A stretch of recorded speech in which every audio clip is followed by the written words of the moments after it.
very good evening to all of you. Welcome to the SheLeads Livecast tonight. My name is Joan Nachtende, the SheLeads Project Coordinator. I'm very glad to have you join us tonight. Welcome, Richard. Welcome, everyone. Welcome, Terry. We are glad to see you here tonight.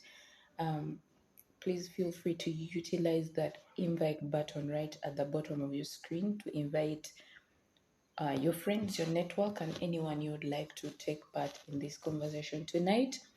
We are discussing embracing the leader within, and we are going to have a special guest.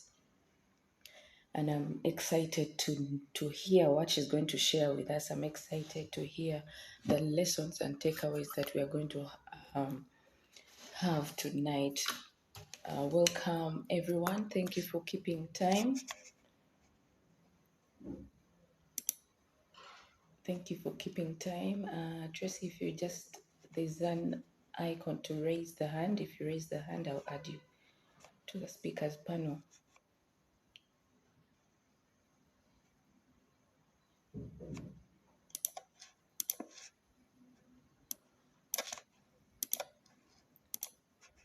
All right. Thank you very much, everyone, for keeping time. A very good evening to all of you. Once again, my name is Joan Nachtende, and this is the SheLeads Livecast brought to you by Zion Pearl Publishers in partnership with the SheLeads Project.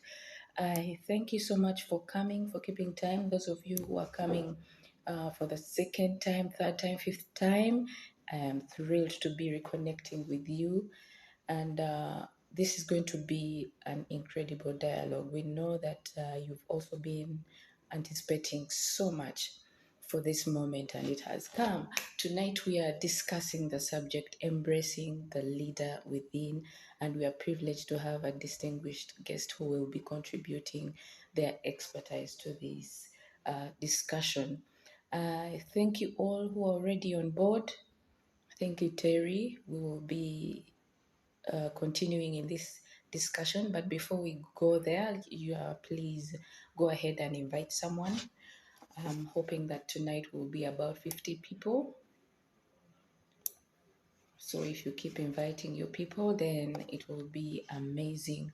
The SheLeads Livecast usually starts at 7:30 p.m. That's when we go live. And I'm glad to have you here. Please keep in mind that this conversation is made possible courtesy of Zion Pearl Publishers in partnership with the SheLeads Project. Okay, before we go live, before we start the conversation at 7:30, Kush Trace, I would like to know, how are you today?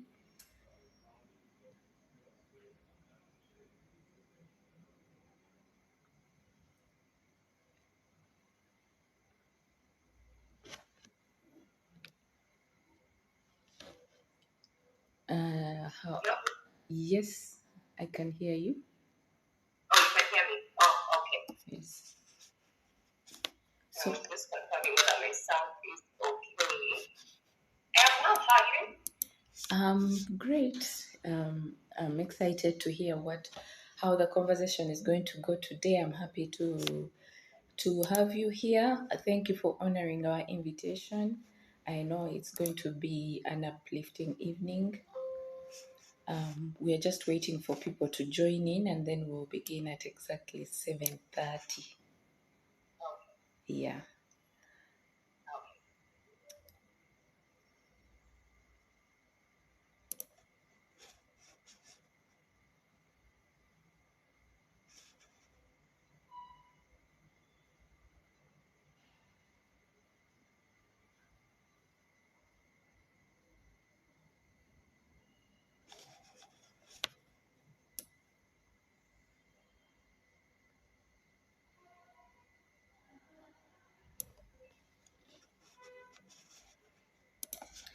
Just another thing, we are recording this conversation so that in case anyone has not, in case they've not been able to join in, they can always find it on our YouTube channel.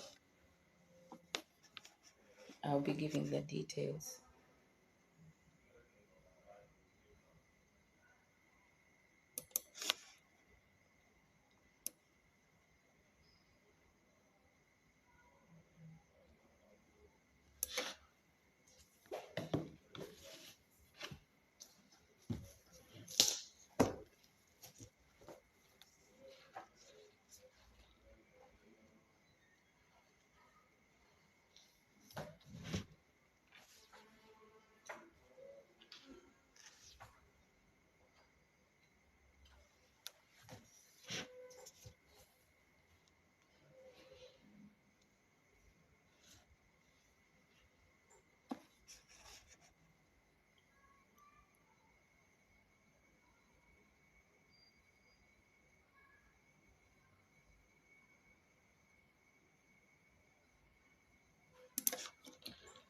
All right, we shall go right ahead and start. I thank God so much for this evening. I thank you, Kush Tracy, for showing up tonight, for honoring our invitation. And I know this is going to be an empowering conversation. So, the SheLeads Livecast takes place every Thursday, and our discussion is always about leadership development. And this is the aim of the SheLeads project. We would like to, our aim is to shine a light on the work of women leaders, amplify their voices, and get the world to understand that women leaders matter and their work is needed in this world. So, this is how we're going to run the conversation. I'll give a brief introduction of our speaker tonight, and then I'll invite her to the podium. And then for the next 30 minutes, she will be speaking. And then, in case we have any questions, we'll raise them. And we will close off after that in case there is nothing else that arises. But usually, we use the first 30 minutes for the speaker to speak. And then we open up the podium for the audience to ask questions. All right, let me go right ahead. So, welcome, Kush Tracy, and let me just give an introduction for our audience that may not know you, and then you will help me introduce the rest in case I miss out something. So, Kush Tracy is a renowned musician and performing artist, media personality. She's a motivational speaker, a humanitarian, an influencer, and an entrepreneur. She's the founder of Kush Tracy Initiative. And through this initiative, she has a proven track record of impacting lives through charitable work in communities all over Kenya. She mentors people in high schools, institutions, universities, and so many youths who have managed to get free of drugs and substance addiction, as well as receive good mental health. She's an advocate for mental health, and she helps people find their true identity and purpose. Uh, Coach Tracy, you're welcome to the podium. We are happy to have you tonight. And before you talk to us, please just give a brief introduction of yourself and then define for us what you understand by the term embracing the leader within.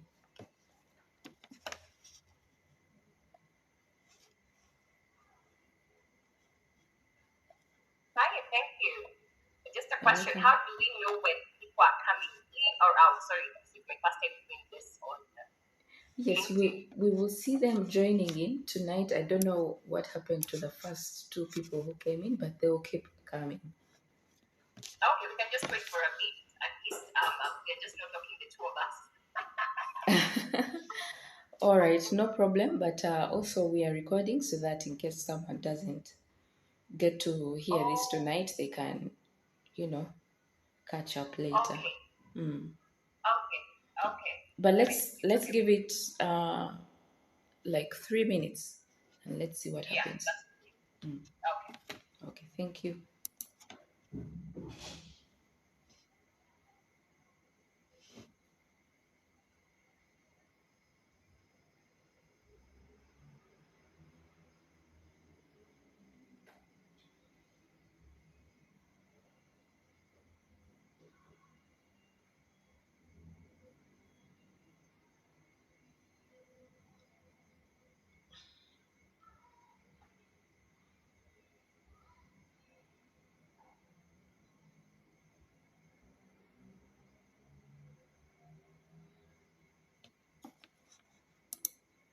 Hello, Rhoda. Thank you so much for joining us tonight.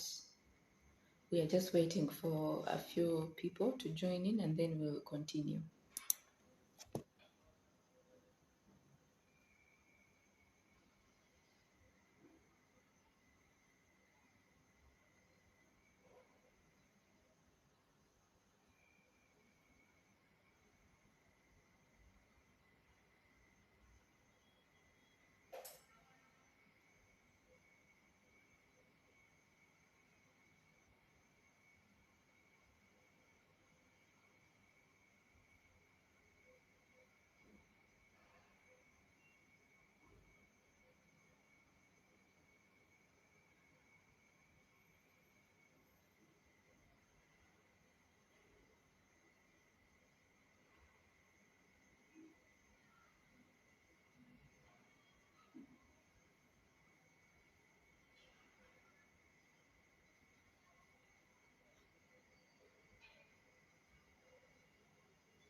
Is it okay if we continue or should we give it some more time? Yes. You when you're ready, let me know. Let me know when you're ready. Oh, Sorry, hey guys. I'm trying to also do a live on my Instagram. So pardon me that. But yeah, so I'm doing a session on embracing the leader within. So tune in and I'm not going to answer a lot of people. I'll respond to your once I'm done. But yeah, Johan, yes. are we? If you're ready to go, it's okay because I have over 100 people on Instagram live, so we can go. All right, that sounds great. Let's go. So, Kush Tracy, would you please give us an insight on what it means to you to be a leader? What does it mean? So I think being a leader, initially, I actually had a thought that being a leader has to come from someone has to vote you in, or it has to be a position you get, or either work career wise or related to such a thing.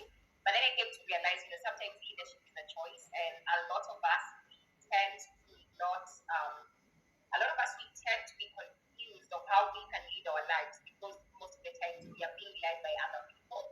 John, Yes. your mic is noisy, please. Sorry about. Thank you. Sorry, guys. So, just to answer your question, I do believe leadership is something we are not born leaders, but we actually get to learn through experiences how to become leaders. There is that. And I feel like we do live in a generation where a lot of times, when it comes to this thing called leadership, a lot of us we are being led to we are being led we're being led by different people into different things, and we haven't really gotten a grasp of what it means to be in charge of our lives, but we're highly influenced by either the people we are listening to or social media, or the things which have been told, and the ideologies which we have been told as we have been growing up, and just our different experiences. So there is that. And personally, one of my mentors by the name Miles Monroe, he says leadership is the capacity to influence others through inspiration generated by a passion motivated by a vision, which is backed by conviction that's produced by a purpose. And I think just to answer your question, as I was writing this book and why I chose to write on embracing the leader within, one thing I came to realize for the longest time I was following a lot of people, not understanding that everyone is headed somewhere, and sometimes we follow blindly. Sometimes we are being led into directions which we have no business going into. We are being led into ambitions, dreams, and other people's passions without realizing that this is not what we're supposed to be doing. We should be doing something else. So there is that. But just to say, to speak more on why I embarked on a journey of personal leadership and where I'm passionate about it, because I came to realize a lot of times personal leadership is comes from our personal identity. If you miss to know who you are, whose you are, where you're going, where you're coming from, what you're supposed to be doing, there's a lot of confusion that tends to happen. There's a lot of self-doubt because now we tend to feed what we see from outside, consume a lot of information, and we get to a place where we don't really see ourselves as capable to lead anyone, anywhere. We live by not leading ourselves out of something.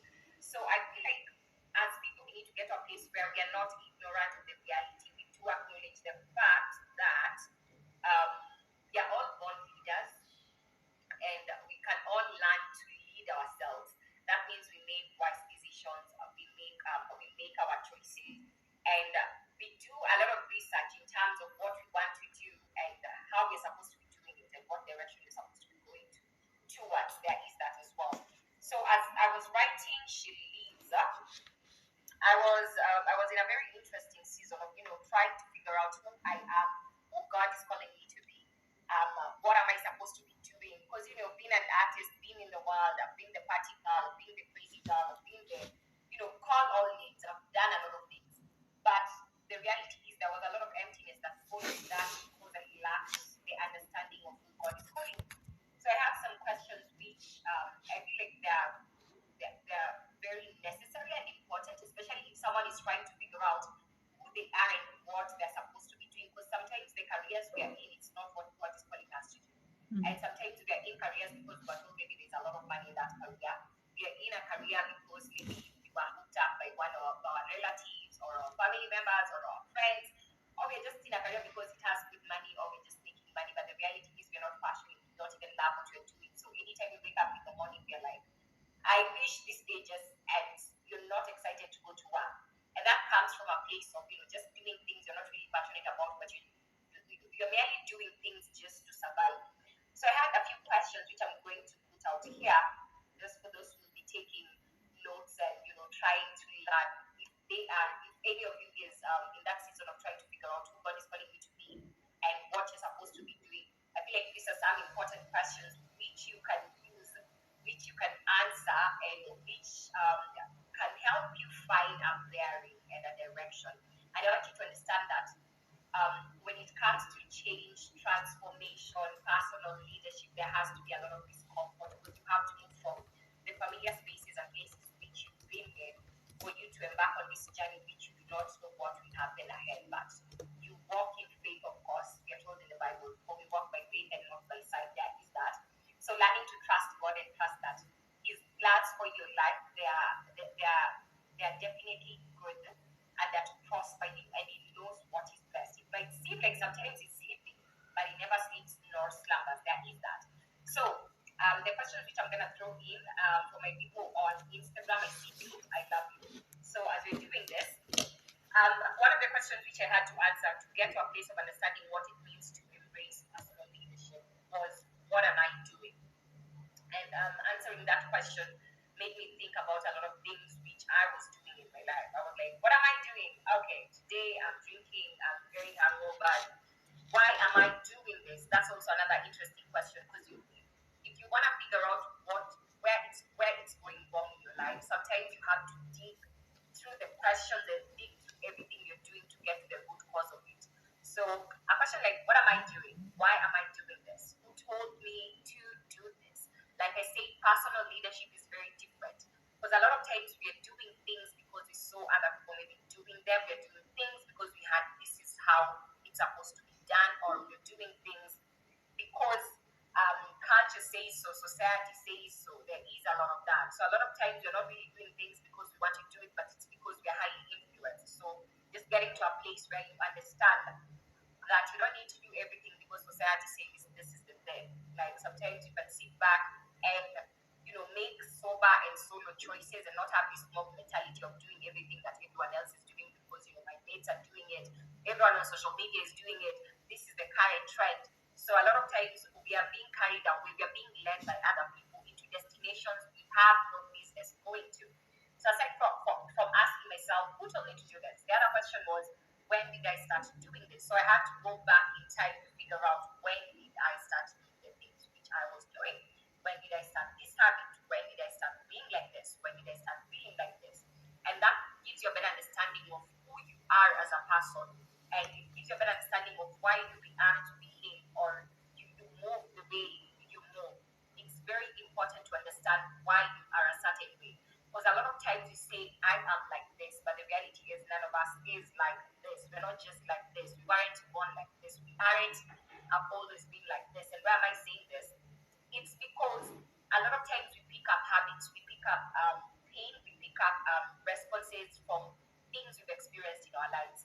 And it might be confusing when you don't understand or you're not able to pinpoint where exactly the issue started. Some of us were traumatized, and we weren't traumatized when we were born. It means we went through an experience, and in that experience, we weren't. What happened is we aren't in that experience. Like you end up picking some habits and maybe just having a different mindset, or being broken in a particular way, and you still hold on to that brokenness and you start operating from a place of, I went through this, I'm still mourning what happened, I'm still in pain and all of that. So we need to understand, when did it start happening. So asking yourself the question, when did I start doing this, and what do I want to achieve by doing this? Sometimes we do things aimlessly, but at the end of the day we need to be alert and aware and ask ourselves, what's the goal? What's my aim? What am I trying to achieve? And why am I saying this? If you want to become intentional with your life, you need to understand that there are decisions which you have to make based on where you want to go. Then again, there are decisions which you have to make based on where you are. Then again, there are decisions you have to make based on where you're coming from. So we're not going to ignore every season of our lives, but you're going to look at the connecting dot. Like, how did it begin? How did I get here? How do I move from here into the next space? So something else that I find quite interesting is the question of, where do I do this? And a lot of times when I bring up this question, it comes from a place of, I've been one who has been carried away by the peer pressure of doing things because everyone is doing it. And when I started asking myself, where do I do this? I was like, I'll just narrow it down to my drinking escapades. Where do I do this? When do I mostly get leads? When do I mostly get drunk? What atmosphere? So am I trying to get out of this kind of lifestyle? Meaning I need to be very careful about the where I go, where I show up, where I spend my time, where I go and just sit and chill. Because sometimes you might be trying to get out of something, but then again, you're always taking yourself physically into the same space. So you're not even giving yourself a fighting chance to get out of it. So it will come with a lot of sacrifice of spaces, and maybe some of the people you call your friends, the ones you go and hang out with in those spaces, you might tell them, today I'm not gonna show up, and it's because I'm doing, sometimes I call them the white lies to save your life. They do work, but I think it's important to also consider that. So understanding the where do you do whatever you're doing, and then the last question, which a lot of times we don't like to face or admit, for whom am I doing this? Who am I trying to impress? Who am I trying to get to notice me? Who am I trying to get to pay attention to me? Who am I trying to get to validate me? Who am I trying to get to clap for me? Who am I trying to get to like me? Who am I trying to get their attention? And when I see this, I came to understand that personal leadership has to come from a personal space of realizing who you are, you might have to walk a very lonely life. You might have to go into isolation. In other words, I'd call it kwenda mafichoni. And when you go into isolation, you give yourself time to understand yourself by asking yourself the right questions and setting your mind straight and your intentions straight. And getting to a place where you understand the whys you do whatever you're doing, for the whos you're doing it, and where did you get the idea of doing whatever it is that you're doing. Just getting down to the root of the problem. I won't lie. If I did not go through all of these seasons and get to a place of sitting myself down, asking myself the right questions, I don't think I would have changed my mind or how I moved before. I think I would have still been the same kind of a person. But just getting into a space of understanding that, Kush Tracy, you are the lead. Yeah, you might not have a physical position, a job title that makes you a leader of anyone, but at the end of the day, you lead your life. You make the choice. Do you still want to be a drunkard? Do you still want to be alcoholic? No. So what do you do to get out of this? And why actually are you doing this to start with? I'm like, number one, it's all fun. I'm just chilling with my friends. We give the lame excuses. But the reality is we're trying to escape something. Personally, I was trying to run away from depression, trying to run away from my personal issues, and just my identity crisis that I wasn't ready to face. So that was a way of me, just putting everything behind and just, having fun and all of that. But the reality is it doesn't work like that. So getting to a place of being intentional with the decisions that I make. It's like food. Someone can give you poison and give you food, and you're told to make a choice. So what happens? You being the leader of your body and your life, what happens? You choose the food. You're not going to choose what the poison, because you know the poison is gonna kill you. So there is that. And I feel like it's important to understand when it comes to embracing your personal leadership, it's going to come with a lot of it's going to come with a lot of trying to get this one. It's going to come with a lot of, I think I say loneliness, but loneliness is not the word that I'm saying. It's going to come with a lot of isolation. You'll have to separate yourself from everything that is familiar to you. Because when you are around a lot of people, and all of us, we have different goals and different ambitions and different visions, we are different people, different personalities. Sometimes when you are away from what is familiar, you are able to see clearer. And sometimes when you are always around the same people, then your eyes cannot see any different. Your mind cannot think any different because you're always around these people with the same kind of mindset.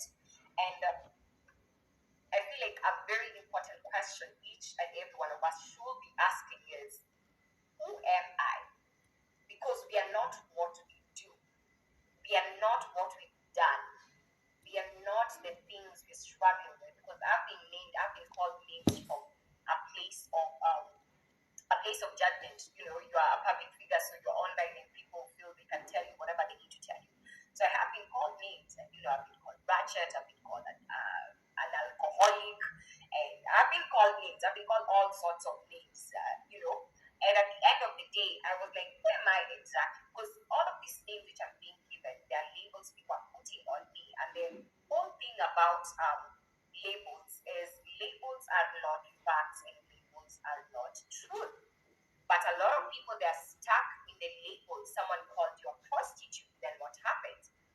You start behaving like one. You start doing things that are attached to that name. You don't want to do anything else. You don't even want to try to change. Why? Because you've taken the label put on you, you've embraced it, and you've made it who you are. Some people are being called failures. Why? Because everything they put their hands on, they're trying so hard, but it's not working out. Nothing is happening, and they feel like they're just failures. Nothing good will ever, happen, or they will never achieve success at any given level. So people have taken the title of being a failure and they call themselves failures. Other people, they're calling themselves stupid. Why? Because you failed a couple of classes, or you're not able to learn as quick as the rest, or you're not able to pass exams and all of that. So you take up these names, and that's what you're calling yourself. You're being called ugly. That's something else. People are calling you ugly. Why? Because you don't meet the beauty standards set in this world. And I'm like, that is a scam. Because at the end of the day, the Bible says we are created in God's own image, meaning me and you. One of us is looking like God, but the reality is we will never know who is looking like God. That's the mystery that will never be, no one will ever figure out the truth of that. And I think that was a beautiful thing, and the complexity of who God is, making sure that none of us is able to get to a place of knowing what God looks like, but we all know we all are created for His image. So some people have taken up that identity of, I'm ugly, I'm not beautiful enough, I'm not worth it. Um, I'm not deserving of love. I'm not deserving of happiness. I'm not deserving of good things. I'm not deserving of gifts. And I'm saying this because I've been in that space. At some point, I thought I did not deserve to be loved. I did not deserve to be cared for, to be cherished, to be valued. And it really messed up with my head. And I had to bring myself into a space of just seeking the truth and searching for the truth, and in a way that it cannot be diluted by the things of the world or the opinions of people or the comments of people. Because nowadays we value comments of people rather than, as compared to the truth of God, we actually value comments more. So there is a lot of that. And I think one of the things we need to understand is we cannot change if you're not willing to go through the pain, the pruning of change. Because a lot of times we want things to be like this, but then they're not really ready to do the work. Getting out of addiction is not going to be easy. You have to sit down, make a plan, strategize how you're going to get out. Make sure you know where you fall short. Make sure you know where you slip up. Because that's how you get to be in control of your life. So I'm very passionate about, people getting to a place of understanding who they are and whose they are, because I feel like we know who we are according to the standards of the world, and we know whose we are depending on where we were born and whose children we are, but we don't really understand who we are and whose we are in terms of who God created us to be and who God is. And my prayer is that, as people go through, their journey and the process of, just learning and learning and relearning what they know, they'll just be open-minded to understand that it's okay not to know everything. It's okay to not have all the information. It's okay to be confused. It's okay to not have it all figured out. It's okay to not know what you want to do with your life. It's okay to get to a place where you tell yourself, so at this, okay, let me use my example. I'm 29. I'm still, trying to figure out how God is calling me, where He's calling me, the direction He's taking me. There's a lot of learning and learning and learning. There's a lot of things that I still need to figure out. But then again, giving yourself, the space to grow and allowing yourself to fall short sometimes. Pick yourself up, learn from the mistake, and keep pressing on. Change is never instant. Change is going to take some time. Change is going to shake everything about you, shake you at your core. Change is not going to be easy. And one thing people need to understand is when it comes to this thing called growth. Sometimes you want to grow as people, but we need to understand sometimes you can't grow in the same environment that has broken you down. You cannot grow with the same people who don't pour fertilizer on you, who don't water you, who don't support your growth. Because some of you, a lot of times you find people who have friends who don't, any the friends that they're just friends for, as long as you're like this, we are friends. But anytime you try to do other things, you try to move differently, you try to make better choices, you try to quit some toxic habits, you try to become a better you.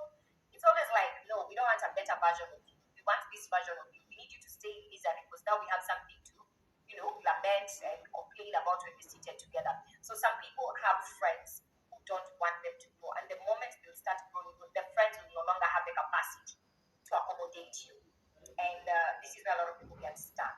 That's why you find people are afraid of changing, of doing better, of becoming better people, making better decisions. Even when it comes to this thing called alcohol, a lot of people, always inbox me telling me I'm trying to quit alcohol, but my friends, and I'm like, you gotta drop them. Because sometimes when you want to go, you have to change your environment. You need to change your friends, and that's how you become a leader.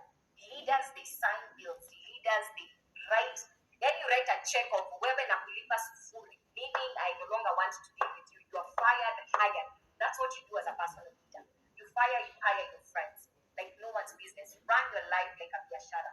If someone is coming into your life, it's toxicity, it's negativity, it's a lot of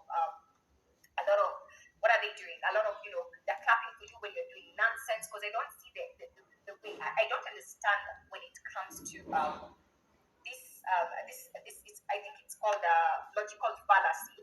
It's where we fully agree with other people's who seem to be like doing better than us. So just because they maybe have more money than us, we agree with everything they're saying, even when we know it is stupidity. There is that logical fallacy.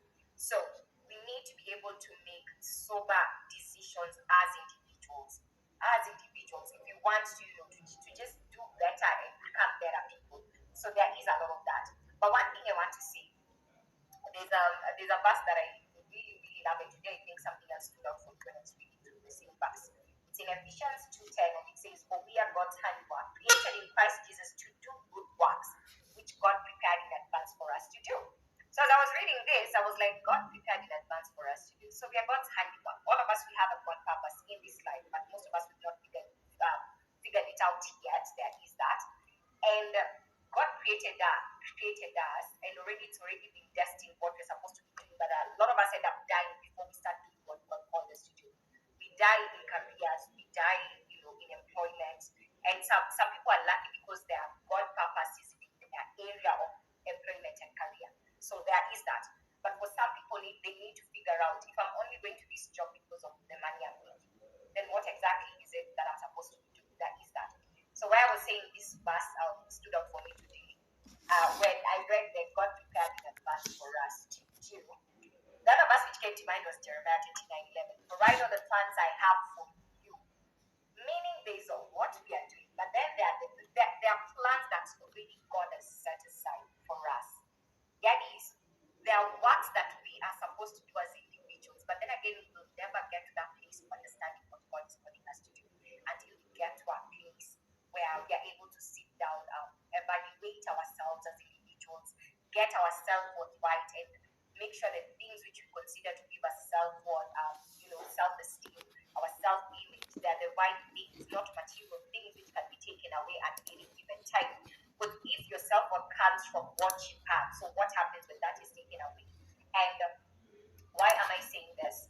Um, there is a time when I was an artist, I used to tell myself, you're just a musician, there's nothing else you can do. And even by the time my former boss wanted to get me on TV, on the show, I was very resistant to that idea, because in my head I was like, there can be nothing else apart from just perform suddenly or something. That's the only thing I thought it comes from. But then again, she had the eye to see there's potential in me.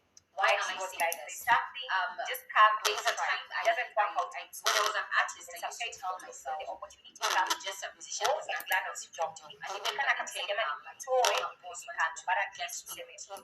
Because I am very resistant to that idea, because in my head I was like, that's nothing else apart from just what I do. That's the only thing I thought it would. Let me be specific. But then again, she had the eye to see and this potential, just doing what I like, and even getting to a place of being one of the co-authors of SheLeads. So I feel like it's important for people to understand that there's what you do in terms of career to make money, and there's what you're being called to do. Your God purpose will always be bigger than what you do to make money. Like for me, I'm a content creator. The Lord is providing for me in that area of life, content creation. But then again, I'm not called content create. That is not my God calling. That is part of the gift which I have. I can create content, people enjoy my content, there is that. But then I don't get it confused with what God is calling me to do. There's always, I can be doing this. This is where I go to work, 8 to 5 GOE. But then after that, if this is not within the judicial, it's called what jurisdiction, jurisdiction of my calling, my God purpose, the kingdom agenda. It means I need to figure out what I'm supposed to be doing when I'm not doing what is providing for me. Because sometimes we get it twisted and we get it confused.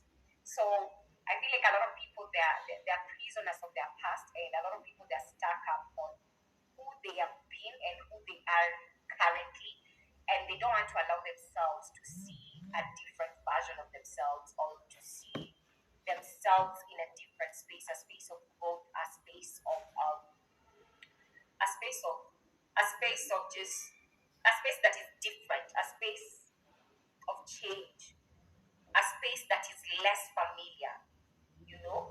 I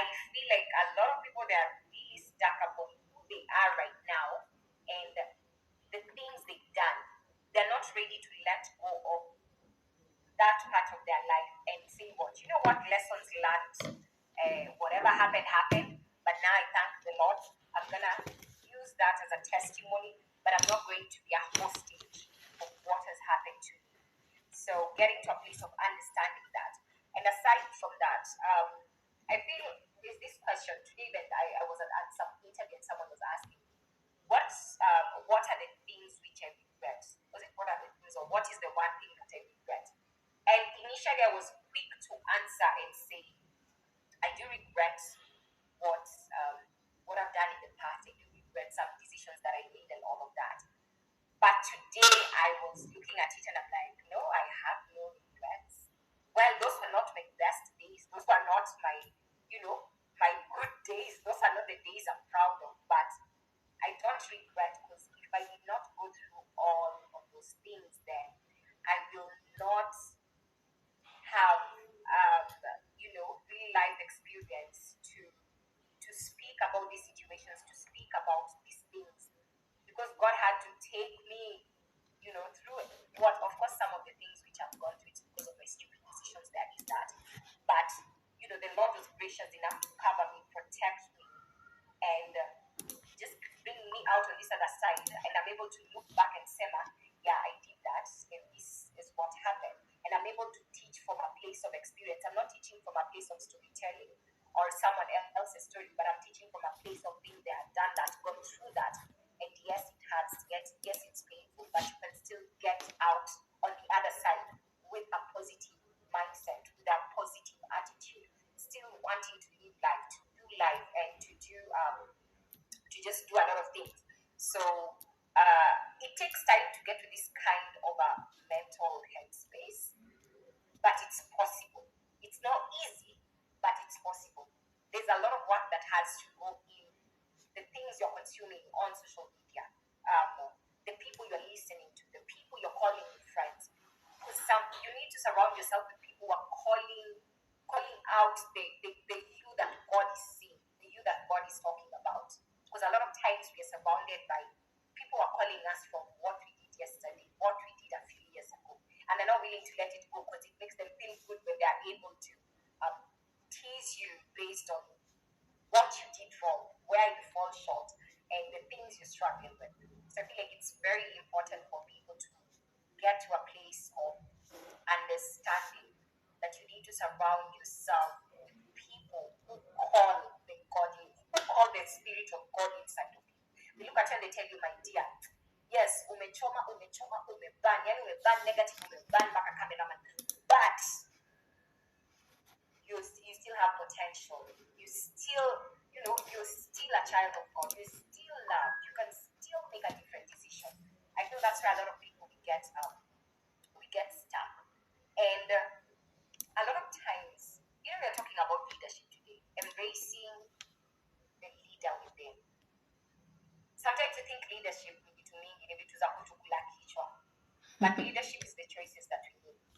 Like personally in my house, we don't do nothing like secular music. And I'm saying this not out of ignorance or arrogance, but I'm saying this because I understand the power of music. I understand what sort of atmosphere music carries, and sometimes there's music which can play and it can start triggering some emotions and feelings in you which are so anti-God. So I'm very intentional with what the atmosphere in my house. I'm not about to start opening doors for demons left, right, and center to come and torment me. So that means I'm a leader in my home. Si lazima nipewe cheo nje, kwa nyumba bado nimesema I'm a leader. Even when it comes to friendships. If I see like we're having friendships that are meaningless and hazisaidii friendships tu za like we're not trying to lift each other up. We're not trying to build each other either spiritually or in terms of work. We're not like it's not happening. We're just there. We're not even having conversations which can help anyone. I'm like, you know what? I choose to be in charge of my time. That's still personal leadership. I'm in charge of my time. I got no time to sit here and waste time doing things which are not helping me. There is that. I do not need to come into your space and tolerate whatever it is that you're doing just for you to like me. I'm like, that is not what I do. I don't do it. I'm not going to show up. And if you're mature enough, you respect that. Because I don't need to come and do something that takes me out of my the safety I'm trying to create just to impress you in the name of friendship. But yeah, drop people like it's hot and you move on very fast. There are too many people in this world. You lose friends, you gain new friends. And I say try to find friends who look like your future. And I'm not talking about this in terms of money. I try to tell people, find friends who look like where you're going. You need to have friends, eh? Friends you can sit down with and you're like, you know what, I'm trying to become a better me. And I don't know how to go about it. And, if you're having like, a few friends around you who are still, they're not ready to change and you want to change, it's going to be hard for you to change. And if you hang around people who already walked the walk, or you start paying attention to friends who look like where you want to get, then that can help you and prepare you to get to the space where you want to get to. So personal leadership comes in a lot of ways. And this is important. You can't lead yourself if you're always following. And why am I saying this? We cannot lead if I'm always following someone. If the decision I make in my life is based on a particular maybe influencer's say, if I make decisions based on what a celebrity is doing, if I'm in my home and I make a decision based on what a friend of mine told me, if I'm in a relationship or a marriage and I make a decision based on what someone else told me, so I'm not dealing with my issues head on, but what am I doing? I am choosing to allow myself to be influenced by other opinions. I say this, take what can help you, leave the rest. But you don't need to take everything. Some things which can work in my life might not work in your life.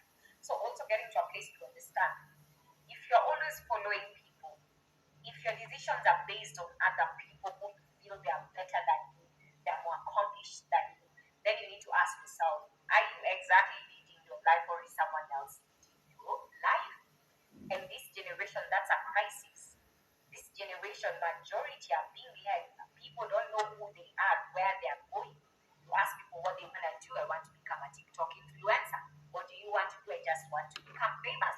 And this is from the data we are collecting from going to schools and speaking to students.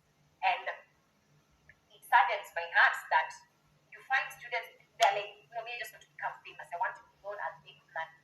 And I'm like, fame is not always equivalent to money, and fame can also be seasonal. But if you're pursuing greatness, then there has to be something, there has to be a vision. Then you need to have like a mission in your life, something that you're trying to achieve. Like for me, I'm not pursuing fame. I'm trying to build a legacy. I'm trying to build greatness, even when I'm dead. And this is something Miles Monroe said. He said, if you die and you can still be heard, that is greatness. Fame is we know you, but we have no idea what you did, what you are doing. And in a few years, no one remembers you. If anyone who's here, in 100, okay, let me see how many years. In 170 years, probably none of us who's alive here is going to be on this planet. So are we going to remember you? Are we not going to remember you? So there is a lot of that. So I feel like as much as we are pursuing personal leadership, we also need to be very intentional of the whys, the why we're doing whatever we're doing, the what exactly it is we are doing, the what are we trying to achieve, therefore who are we doing it for? Because if you're doing it for people, the same people are going to turn against you and they're going to leave you. There is a lot of that. But I think it's important to understand that as much as you want to transform your life, you cannot go through the process of transformation if you don't have your mind renewed. And even the one tells us, the renewal of the mind is going to lead to the transformation of your life. And you can't transform your life with the same old information. Your life is the way it is because of the information that you have currently, which means it's the old information or the information you have right now. But if you're trying to become a leader in your own life, if you're trying to transform your life, that means you need to start getting some new information that aligns to where you're trying to head and where you're trying to go. So there's so many things which can be talked about, and I'm like, we can't. I'm trying to figure out what time it is right now. Yeah, I've gone past. I'm supposed to be like 30 minutes and have a Q&A session.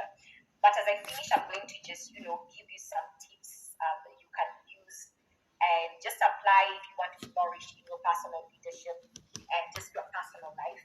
And number one, I see this: dictate your own values and your beliefs. Don't have the mob mentality. Don't make decisions because everyone is making them. Don't do things because that is what is trending. This is what they are doing. This is what might be said. Don't make a decision based on where you're going as an individual. Don't make decisions based on the provoking mentality or mob mentality, for lack of a better word. And number two, let your no be no and your yes be yes. Please stop people pleasing. You cannot lead yourself if all the time everything you do you're trying to please other people. You're trying to get validated. It will not work. Number three, submit to a higher authority. And I'm not talking about your boss or your hubby or your pastor or I'm not talking about that. I'm talking about submit to the Bible, submit to God. If you're trying to understand where you're going, the highest authority of all in my life is the Bible. Everyone else comes in second. If I get married, my husband comes in second. Sawa sawa. So there is that. Okay, I'll get back to that. Number four, know when to step back, recollect yourself, and learn. I think one of the hardest things for me was getting to a place of being humble enough to accept I did not know everything. I was doing the wrong things. I was foolish, and I was making just some decisions which, in all honesty, they were just yeah, really got to that trauma. Getting to that place of calling myself out of my own nonsense, but that is where the breakthrough and the freedom comes from. When you are able to see yourself down, tell yourself, this is not working, I'm trying to force issues over here. This is not what I'm being called to do. This is not the book for me. Then again, with the question of why am I doing what am I doing?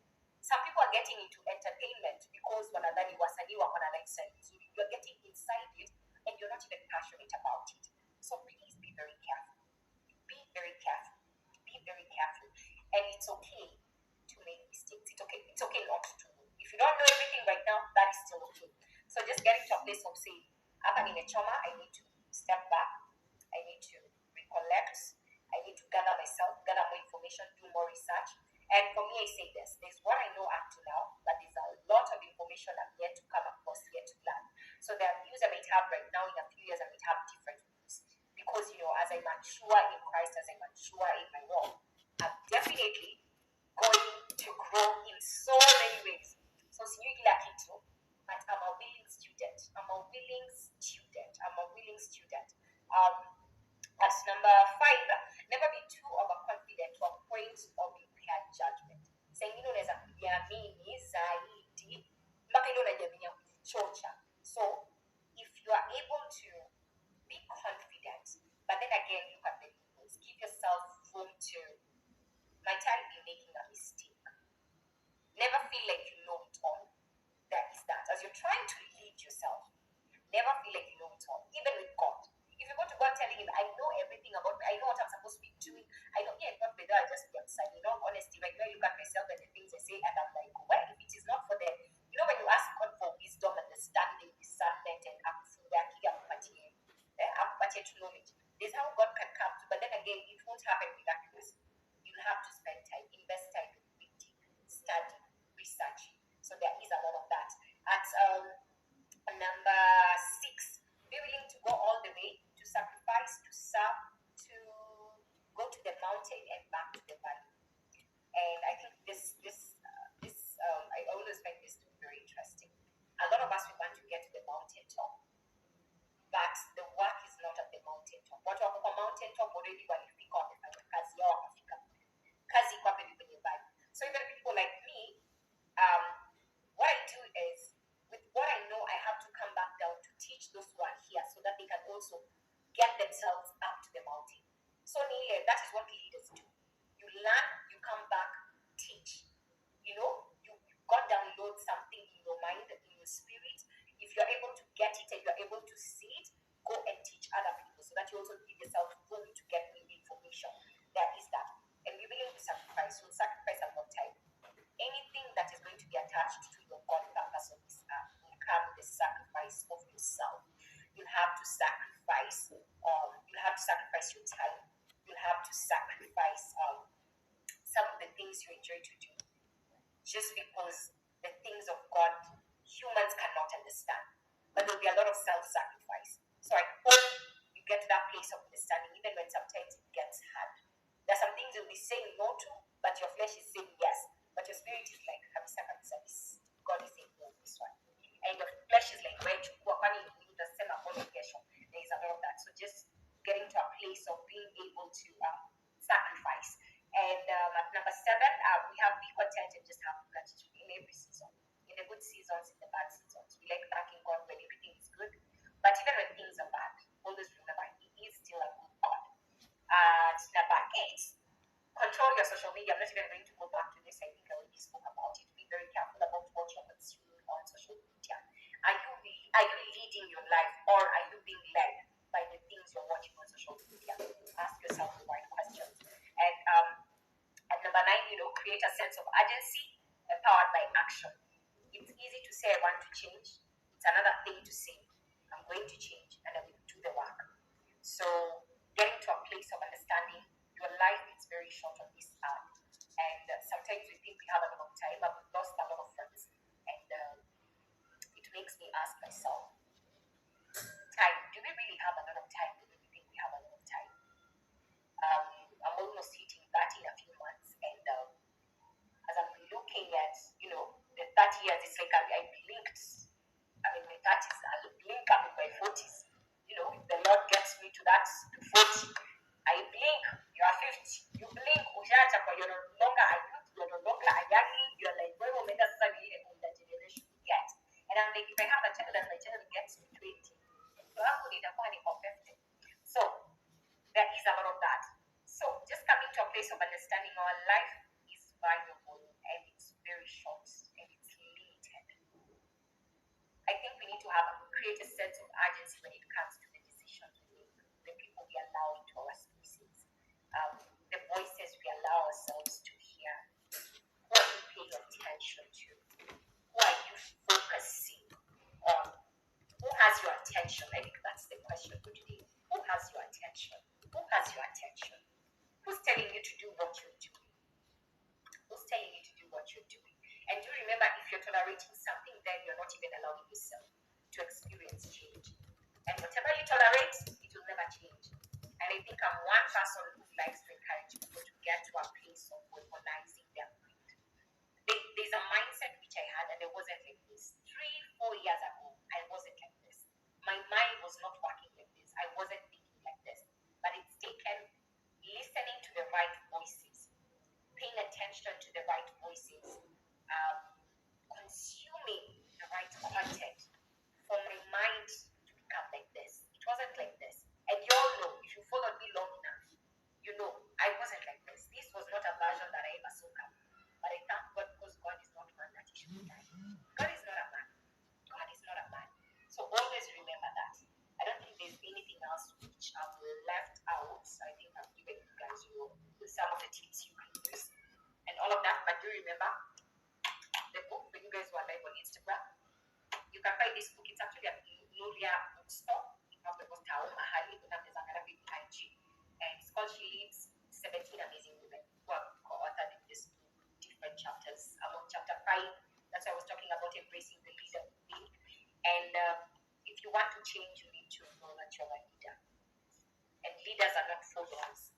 So ask yourself, what category then? But leaders, then again, they're still followers. Because there are people I follow, and I'm a good student. I sit down, and I learn. It's not about that followers that doesn't matter. When it's time for me to learn, I humble myself, sit down as Teresia and learn. And they say knowledge is power. I used to make a joke when teachers were telling us, knowledge is, and right now looking back, I'm like, honestly, knowledge is power. And I'm not just talking about the knowledge for maybe you're doing KCC, or your child is doing KCC, they don't get the best mark and all of that, and now you feel like your children, they're useless, they never become anything. Some people are gifted maybe in that area, but there are people who have gifts that will open doors for them and they can become something. So if maybe you're not gifted in that area, say that I did my best, but this is what I got. Now ask God, what am I supposed to be doing? What area? How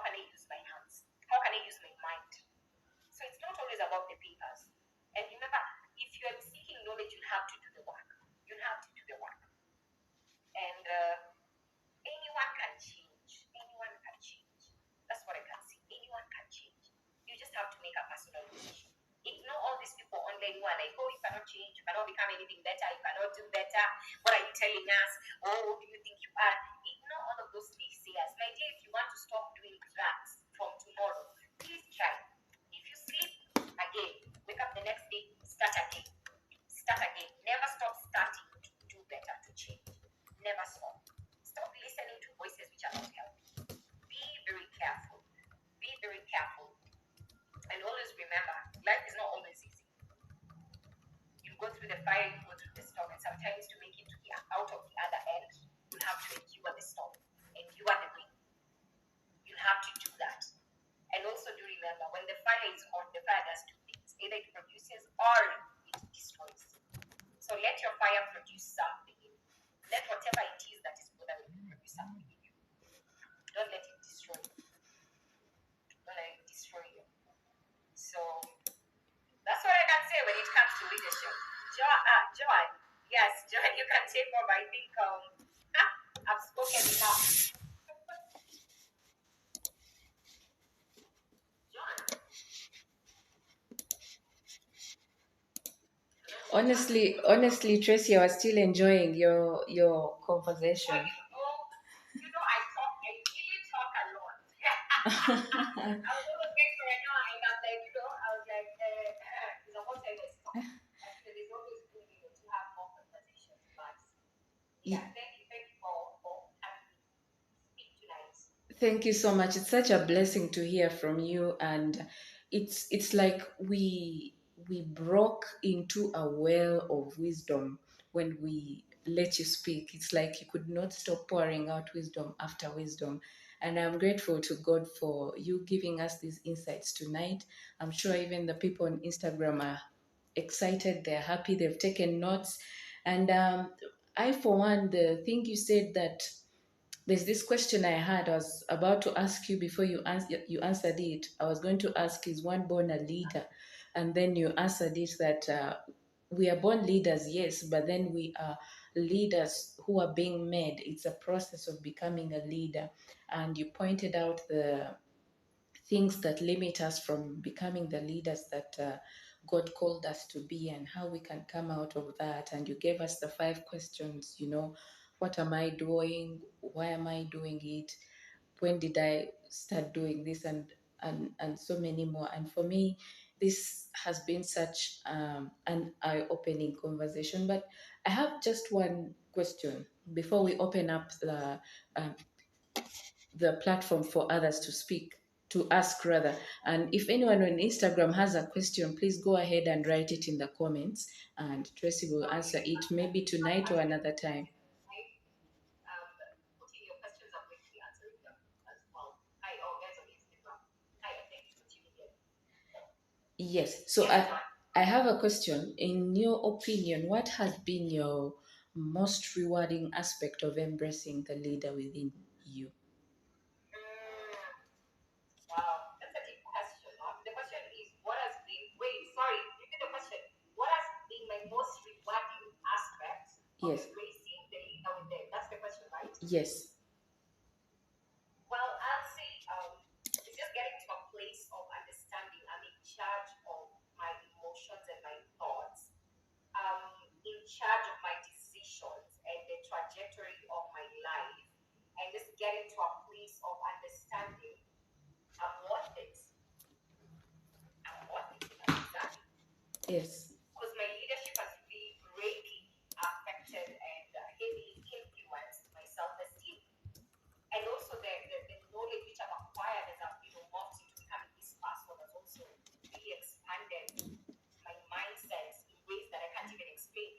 Even the conversations that I have, they're very different. So um, I think it's the fulfillment that comes with it. It's the wholesomeness that comes with finding your place on earth, finding your why, finding the thing that you're passionate about that you do even when you're not getting paid to do it. It's a whole different thing. Finding that thing you're passionate about that even when you're alone, you're still in it. So I think it brings a lot of freedom and just knowing the truth. Yeah, that's very rewarding. That is very rewarding. Just knowing the truth. And Amazing. living in that, like thriving instead of surviving. So there is that. Yes. Amazing. That's really nice. It's inspiring for the rest of us who are upcoming, who are just on the route to in the first stages of leadership and trying to understand what our life's purpose is. It's it's good to know that there is light at the end of the tunnel. There is satisfaction. There is, things will be better. It's challenging to be a leader. I, for one, am a firstborn, and I have to put up with nonsense of of my siblings. But then, with time, you know, when they start to respect you, when they start to honor you, when they start to say, "I'm who I am because of so and so," it becomes something else. Yeah. Yeah. So, would you please comment on authenticity in terms of becoming the leader God created you to be? Oh, authenticity. Mm. You know, one of the most interesting things in my journey when I was younger, I used to call myself an authentic nobody. And this is because in what like I knew I've always been, I've just always been me. If I don't know, I do not know. I don't force issues. I don't try to be someone that I'm not. I don't try to impress. Even yeah, I'm just that person who's like, you know what, you like me, you don't like me, God bless you, Jesus loves you. Moving on. I've always been that kind of a person. But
different, you're starting a different movement. You never know. So I feel like authenticity is very important. That's why I say it's important to understand who you are and whose you are. Not who's in terms of your parents. You go to God and tell him, hey, Papa God, okay, me, your daughter, hey, who am I? I need to understand, because a lot of us, we don't understand who we are in Christ. And that's why we have very carnal mentality, very, mentality kidogo inakuwa ni iko na binadamu mingi sana, iko na tu hapa tu. Like we're not really thinking beyond what we know and what we do. So I'd say it's important to be authentic. And also when you're looking at what you've gone through and in your past, you also need to remember that your past should not be a limitation to what God can do through you or you can do. In a very flexible, you know what, been there, done that, but see God. Yeah. So that's what I can say in terms of authenticity. It's important to be authentic. People, the right people will love you. The right people will love you, accept you, and support you because you're authentic. But fake people will always clap for you when you're being a fake person. Because anyway, like quotes, and like quotes attract. Okay, that one will not make sense in this context, but yeah. But yes, I hope that has answered your question, Joe. Yes, it has. Thank you so much. I would just like to give an opportunity to people in the audience to ask questions. If anyone has questions, just raise your hand and we'll give you an opportunity to ask. And I don't know whether there is anyone from Instagram who has asked a question, but it would be nice to.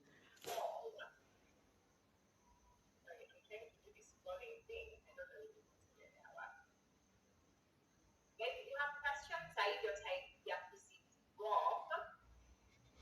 I see your day for the love.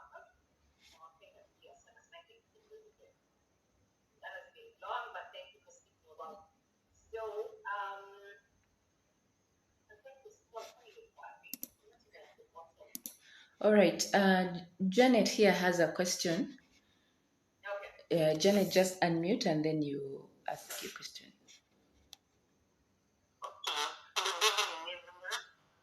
Good evening, Janet. Oh, that's a good question. I think there's a place in the chapter I speak about emotional intelligence. So initially, when I was employed, right now we have courses, but I never really read them because it's more like content creation. So we never really read, but I get the job done. And initially, there are times I would not really agree with the people who are like above me and just some colleagues who are working with. And I felt like I was justified to feel the way I was feeling. And sometimes I'd respond from a place of heart and from a place of trigger and from a place of, what do you know that I'm frustrated, I'm working, I'm doing. I've been in that space. But I think the more I've grown in my spiritual walk, I came to a place of understanding. I may not agree with the people who are above me. I may not agree with my bosses. I may be in a space where, number one, maybe I'm being persecuted because of my business. And maybe they don't like me because maybe I do my job is, spectacular, it's great. And there is, the jealousy in between the co-workers and the people around you. So I do understand there are spaces like that. But sometimes it's the going back to God to ask him, what should I do in this situation? And sometimes you might have to persevere if what you're doing there is of great importance. But then again, it needs wisdom. And where I'm saying this is because there are some people who are tolerating toxicity from their bosses. And it's because of the money they're making there, because they don't trust God for any other opportunity. But then again, it requires discernment. So sometimes you might have to go back to God and ask him, how do I handle this situation? How do I become the bigger person? How do I accept what they are doing? Because one thing I came to realize, there are people who want to change, people who will never change, and people who have no desire of changing. It's like the way you meet people who are like, me being to talk to me, I like manipulating people, I like using people to I want people to work for me. I will never pay them well. I'll make sure I just pay them enough to come to work, but I'll never pay them well enough for them to start a business on the side. There are people who are like that, and they know very well what they're doing. It's not that they do not know, and there's nothing we can do about it. So being in that space of understanding, sometimes the toxicity might be God teaching you because of the work ahead of you. Maybe there's a promotion coming. Sometimes the toxicity is God telling you it's time for you to trust me now and start something that maybe a dream I gave you, a vision, a biashara idea I've given you. It could be that as well. And sometimes it just could be it's time for you to just explore the waters. So I feel like if you're able to take it to God, it can give you clarity. But I'd say don't go about gossiping your bosses and ile una create sasa unatoka kwa pale unajifisha kwa moto ndio the way people start boss ako na mashida then now clicks zinaanza tena then it becomes a lot of things. Sometimes if you're able to keep everything at bay, I think it's wisdom, it's wise at some point. But I think like in some spaces it's important to go back and ask God, because I've been in such a situation. And when I was serious and I was asking God, not at telling him I'm afraid of losing that salary, he told me it's because this is not what I have. Because what I have will come with peace. It will come with fulfillment. It will come, there's always a God purpose in it. Or maybe you're the one who God wants to use to change the atmosphere at work. Sometimes when people approach you, I must speak to you with a lot of anger, resentment, or they're just toxic. Sometimes the approach is just to speak to them with love, understanding, and maybe they'll be able to see what they need instead of what they're projecting. I hope that makes sense. I hope that makes sense. But I'm just trying to cut across, how you survive a toxic boss. But I hope something somewhere there can help. I'm not sure. Yeah. So that's just my a couple of cents. Yeah, it was a 2 cents, but yeah. Thank you so much, Kush Tracy, for answering that. Janet, has your question been answered? Yes. All right. Thank you so much. In case there is no other question, I would like to ask Kush Tracy, is there a final, your last shot that you will leave with us tonight? What am I gonna tell you? I feel like I've spoken a lot of things, but I think the most important thing is, Jesus is the way, the truth, and the life, and no one is to the other except you him. I mean, that's the best I can do. There's so many things I can tell people, but if I don't tell you the truth, people wonder why am I like this? How did I change? How did I get to this space? How am I in this book? And I'm like, Jesus did. So sometimes we try to look for the answer based on what our logical minds can comprehend. But the things of God, they are not the things of men. So I just say this: figure out a way to work out your salvation. But your works will not get you saved. But you need to work out your salvation. I came to realize those are two different things. Work out your salvation, not you do the work until then you get saved. That's not how Christ rules. It's like we believe in Him, you have faith. But when He says we work out our salvation, it means we need to intentionally seek Him. You cannot know a God who you're not spending time with. You cannot know a God who you're not intentionally seeking, because He says the only way you can find Him is if you're seeking Him. And remember, my salvation cannot save you. What I say, how I speak, my fear of God cannot save you. You have to do the work yourself so that you can know God for yourself. Because as a man, I may fall short. I may say something out of ignorance sometimes. I may say something out of misinformation. I may say something just for the sake of saying it. And sometimes there's a panic kabisa, I've just fallen short. A righteous man falls 7 times. I may fall one of those many times. But then again, if you're in the word and you're pursuing God and you have the discernment and the wisdom of God, you'll be able to know this is not of God. Yes, she says things about, but this is not of God, and you won't confuse it. That's why I'm a big advocate and tell people, invest in a Bible. Whichever one you're going to be the one you understand, invest in a Bible. If you can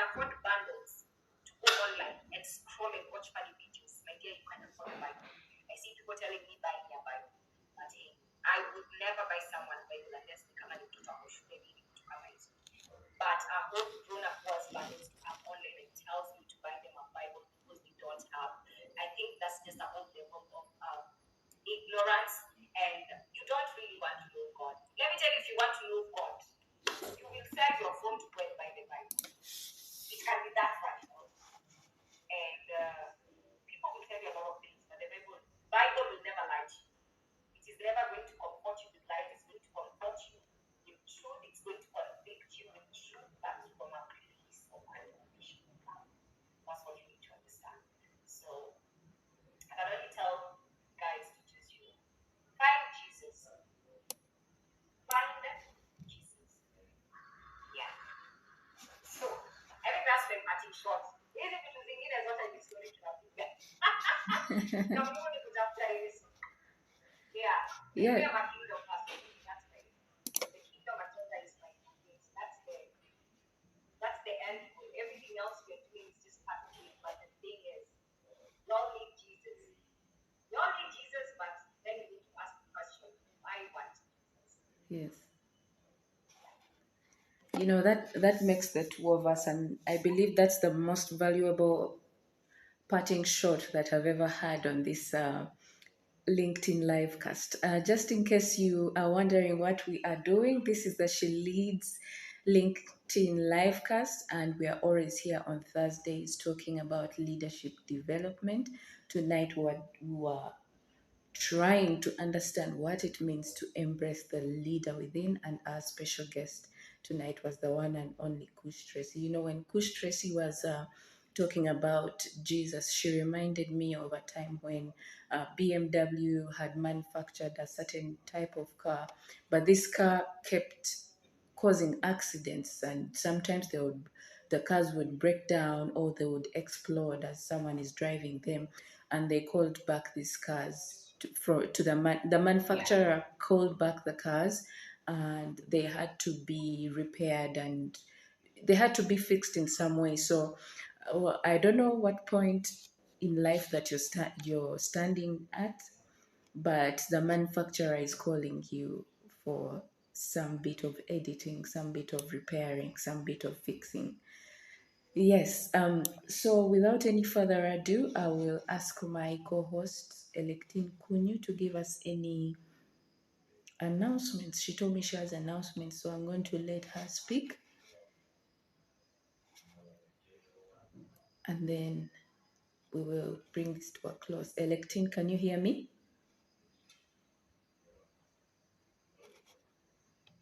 Yes, please go right ahead.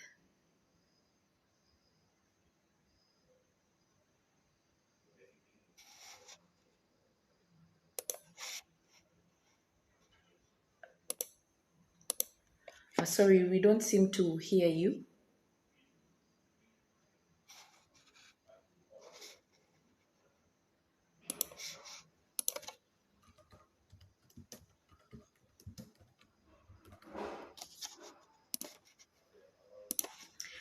Okay, Kush Tracy, I think in case there were any questions from Instagram, maybe they will have to be answered when we are offline.